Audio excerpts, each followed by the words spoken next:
Hello everyone. आज जो है अम्ल और क्षार का दूसरा चैप्टर है।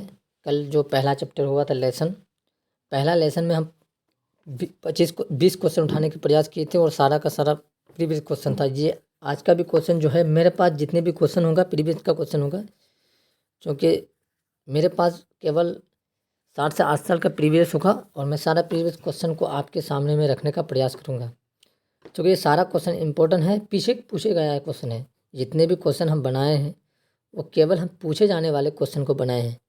और पूछे जाने वाले क्वेश्चन क्या होता है कि रिपीटिंग बहुत बार हुआ है और आपको इसे क्या करना होगा कि आपको एक एक चीज़ को नोट करते हुए चलना है। और आपके पास जो पॉइंट नहीं है वो पॉइंट आप क्या कीजिए, आप लिखने की प्रयास कीजिए, जो कि बार बार लिखिए। जो क्वेश्चन आपको लग रहा है कि हार्ड है उसको 2 से 3 बार लिखने का प्रयास कीजिएगा, तो आप ज़रूर आपको याद हो जाएगा। चलिए अगला हम लोग जो पहला नंबर क्वेश्चन ये है कि आप कोशिश कीजिए कि आप पहले सुन करके पढ़ करके पहले ऑप्शन को जारी रखें, ताकि इससे अच्छा क्या होगा कि आपको याद होने की ज़्यादा क्षमता रहेंगे। अगला है क्वेश्चन 1 नंबर, किसी भी उदासीन विलयन का पीएच मान होते हैं। किसी भी उदासीन विलयन का पीएच मान होते हैं। उदासीन बोले हैं, याद रखना, क्योंकि आज थ्योरेटिकल क्वेश्चन में मैंने उदासीन के बारे में पूरा डिटेल बताए थे। तो उदासीन क्या किसे कहते हैं आज पूरे परिभाषित किए थे। किसी भी उदासीन विलयन का पीएच मान होते हैं 5, 7, 14, 0। तो इनका करेक्ट जो है आंसर होगा इसका बी नंबर 7 हो जाएंगे। याद रखना है 7। ये क्वेश्चन हर क्वेश्चन में हर एग्जामों में पूछते हैं, किसी भी उदासीन का विलयन का पीएच मान क्या होता है, याद रखना 7 होते हैं। बी नंबर इसमें सही जवाब होगा। अगला क्वेश्चन ये है कि निम्नलिखित में से कौन सा लवण है। बहुत इंपॉर्टेंट है, लवण, क्षार और अम्ल। इससे आपको रिलेटेड ऑब्जेक्टिव क्वेश्चन पूछेंगे ज़्यादातर बोर्ड एग्जाम। निम्नलिखित में से कौन लवण है। निम्नलिखित में से कौन लवण है। NHCl या फिर NaOH, K2SO4, NH4OH। यानी इनमें से आपका 4 ऑप्शन है। 4 ऑप्शन को एक क्वेश्चन को आपको सेलेक्ट करना है। याद रखना कि ये पूछा है लवण, ना ही अम्ल ना ही उदासीन, केवल आपको पूछा है लवण। लवण को हम लोग साधारण भाषा में, ये जो होता है स्वाद में क्या होता है लवण, याद रखना। स्वाद में पूछा जाएंगे, स्वाद में लवण क्या होता है, नमकीन होता है। याद है ना, नमकीन हो जाएंगे। स्वाद में क्या हो जाएंगे, ये नमकीन। आपको पूछा जाएंगे कि स्वाद में क्या होते हैं, लवण, तो नमकीन होते हैं। अगला इसका सही जवाब हो जाएंगे सी नंबर, K2SO4 ये लवण है। जो कि K2SO4 जो कि ये calcium, sodium, sorry potassium hydroxide और H2SO4 सल्फ्यूरिक अम्ल के दोनों से अभिक्रिया करके इस तत्व को निकाला गया है। याद रखना ये हो जाएंगे K2SO4, या आपका क्या हो जाएंगे, लवण हो जाएंगे। सी नंबर करेक्ट हो जाएंगे। अगला चले हम लोग, अगला नंबर है 3 नंबर क्वेश्चन। क्या कहता है, किसी लाल लुप्त आयरन पर, किसी लाल तप्त आयरन पर जब जलवाष्प प्रभावित करने पर कौन सा यौगिक प्राप्त होता है। ये इंपॉर्टेंट सवाल है, ये बहुत इंपॉर्टेंट सवाल है, आप इसको ध्यान से देखिएगा। क्या कहता है, किसी लाल तप्त आयरन पर जलवाष्प प्रभावित करने पर कौन सा यौगिक प्राप्त होता है। कहता है FeO या Fe2O3 या Fe3O4 या FeS। तो इनका सही जवाब हो जाएंगे सी नंबर करेक्ट, यानी F3SO4। ये लाल लुप्त को आयरन पर जलवाष्प प्रभावित करने पर ये एक यौगिक कहते हैं, जिसे कहते हैं Fe3O4। अगला हम लोग आते हैं,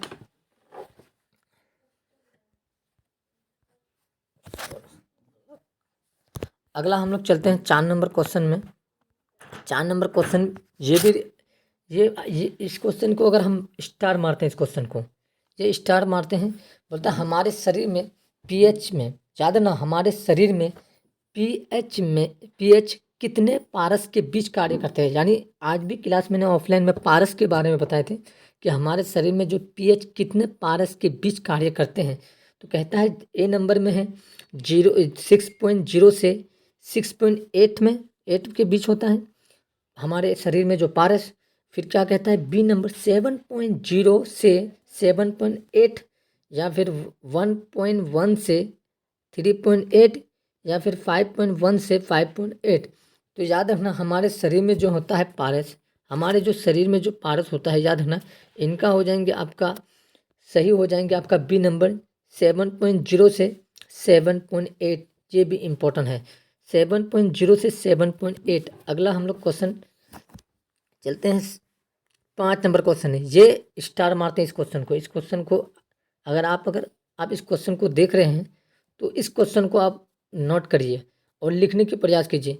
ये क्वेश्चन कितने बार रिपीटिंग हुआ है मैं कह नहीं सकता हूँ। जब तक हुआ है 10 का, ये क्वेश्चन बहुत बार रिपीटिंग हुआ है। कहता है बेकिंग पाउडर का अणुसूत्र होता है, MBBA है, इसको याद करना है कि बेकिंग पाउडर का अणुसूत्र क्या होता है, Na2CO3, CaCO3 या NaHCO3 या NaNO3। तो याद रखना इनका जो सही जवाब होगा सी नंबर करेक्ट आंसर हो जाएंगे। क्या हो जाए, NaHCO3। अगला हम लोग आते हैं, निम्नलिखित में से कौन विजातीय यौगिक है। यानी ऐसा विजातीय यौगिक जिसमें एक होता है सजातीय यौगिक जो अपनी जातों से क्या करता है, पूर्ण रूप से क्या करता है, योग तत्व बनाते हैं। एक होता है विजातीय धातु जो अलग करते हैं। कहता है क्या ए नंबर में चूना पत्थर हो जाएंगे, खारिया हो जाएंगे। देखो इस बार खारिया पूछा था, खारिया का सूत्र क्या होता है, खारिया को सूत्र को हम लोग कहते हैं, खारिया का सूत्र हो जाएंगे तुम्हारा, देख जैसे कि हम लोग पढ़े थे खारिया का सूत्र इस बार पूछा गया था। तो हमने सुने थे संगमरमर, हम लोग पढ़े हैं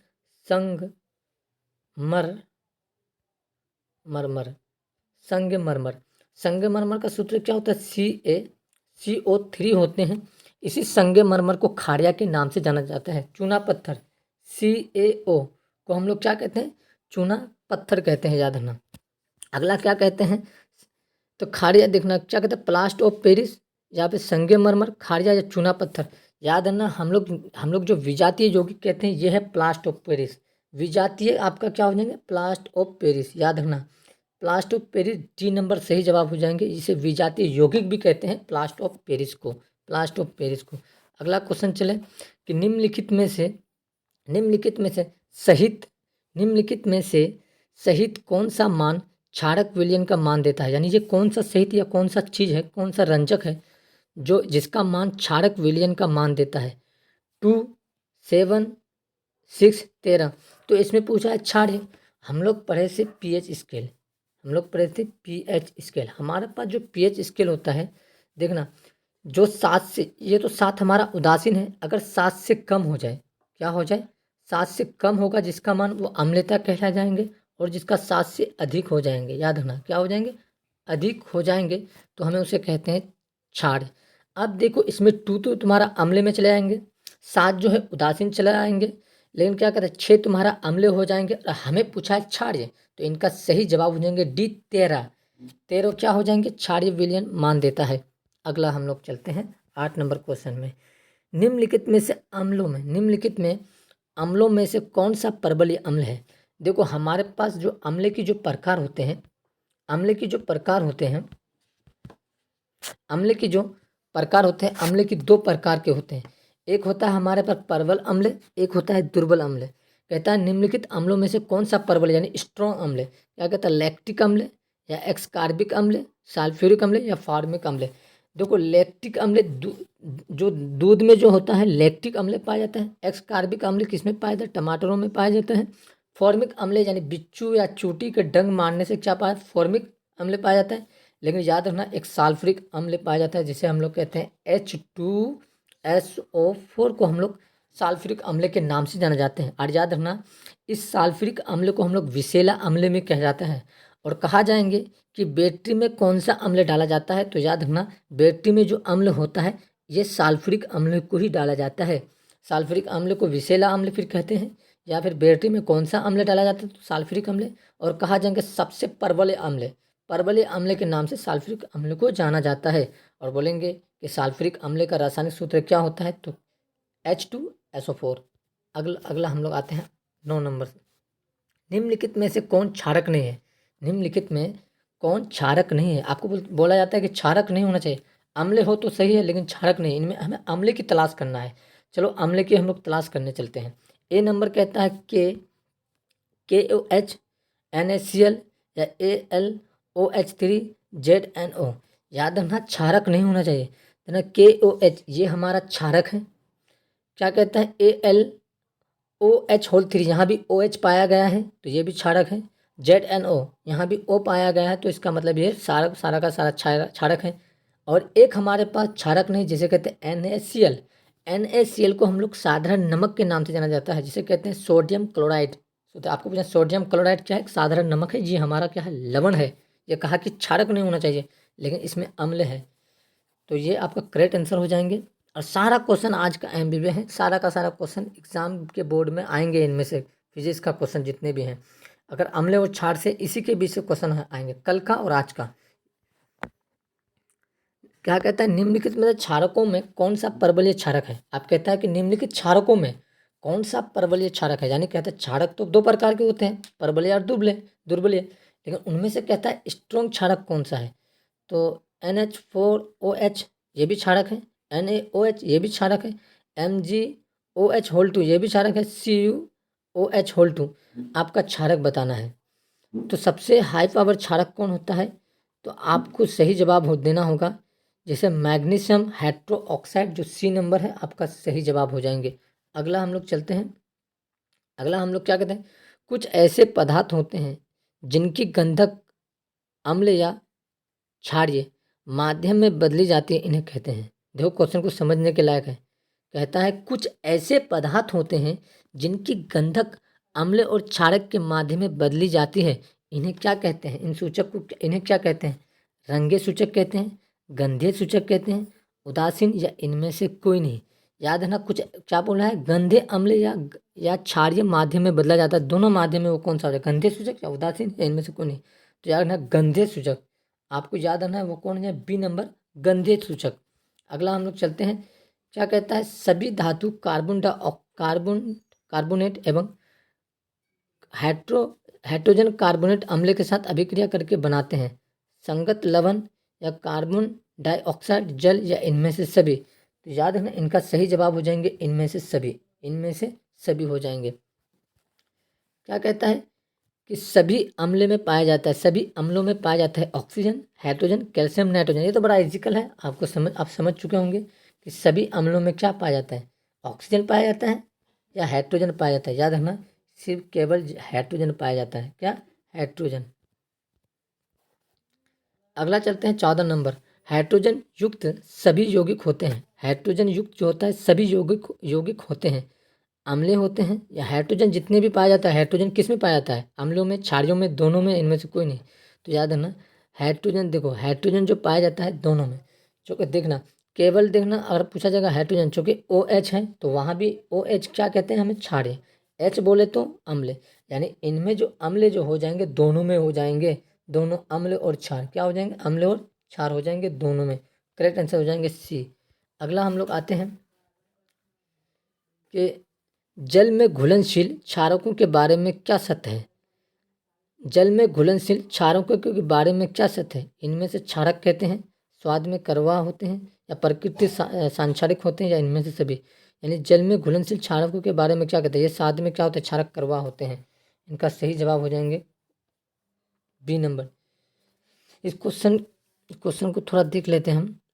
हाँ, इनमें से सभी हो जाएंगे क्योंकि हमें स्वाद में तो कड़वा होता है और क्षारक कहते हैं सभी क्षार क्षारक होते हैं। सही बात है। प्रकृति संरक्षण भी होते हैं। इनमें से सभी हो जाएंगे। करेक्ट आंसर हो जाएंगे इनमें से D नंबर। इनका 15 नंबर का D हो जाएंगे। अगला हम लोग आते हैं कि pH में, देखो pH स्केल में pH का सूचक होता है, यानी कहता है कि P का क्या अर्थ होता है? क्या P का pH स्केल में P का क्या अर्थ होता है? तो कहता है पोषांश होता है, पावर होता है या दोनों होता है, इनमें से कोई नहीं। याद रखना अगर आपको केवल पूछा जाए pH स्केल में, क्या pH स्केल में P का क्या अर्थ होता है, तो याद रखना इसका अर्थ होता है पोटेंजन। क्या हो जाएंगे? POTENZ, तो पोटेंजन होता है। अगर बोला जाए कि pH स्केल का फुल फॉर्म बताइए तो क्या बोलेंगे?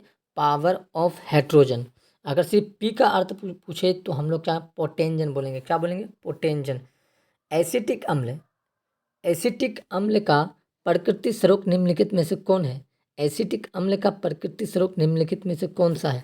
आप जो पूछा प्रकृति स्वरूप एसिटिक अम्ल, आप एसिटिक अम्ल किस में पाया जाता है? संतरा में, सिरका में, इमली में या टमाटर में?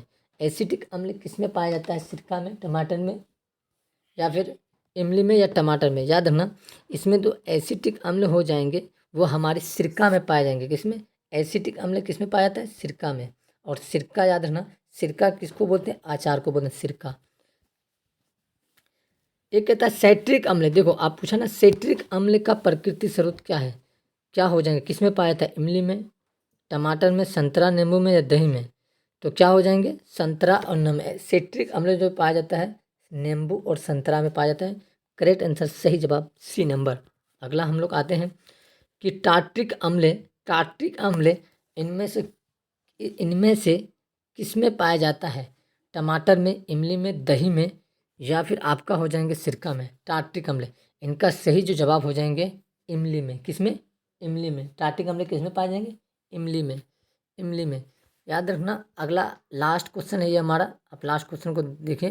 लैक्टिक अम्ल का प्रकृति स्रोत क्या है? लैक्टिक अम्ल का प्रकृति स्रोत क्या है? लैक्टिक अम्ल का मतलब पाया जाता है किस पदार्थों में? दही में या फिर इमली में, सिरका में, टमाटर में? इसका सही जवाब हो जाएंगे जो लैक्टिक, लैक्टिक बोले तो दही, दही में पाया जाना। और दूध से दही बनाने की प्रक्रिया किसी एक रासायनिक अभिक्रिया है। और दूध से दही जो बनाता है वो कौन सा बैक्टीरिया है? लैक्टोबैसिलस। और इससे इसके कंडीशन के अनुसार आप याद कर सकते हैं, इसका रिकॉल मिलता है दूध से दही बनाना लैक्टोबैसिलस। और दही में जो पाए जाएंगे अम्ल उसे लैक्टिक अम्ल कहते हैं। सही जवाब हो जाएंगे ए, दही में जो दही हो जाएंगे। और दही में हमारे लैक्टिक पाया जाता है। मैंने आज 20 क्वेश्चन को आपके सामने में रखे हैं। केवल याद रखना कि ये यूं ही मत सोचना कि ये काम की नहीं है। जब आप एग्ज़ाम आएंगे तब पछताएंगे।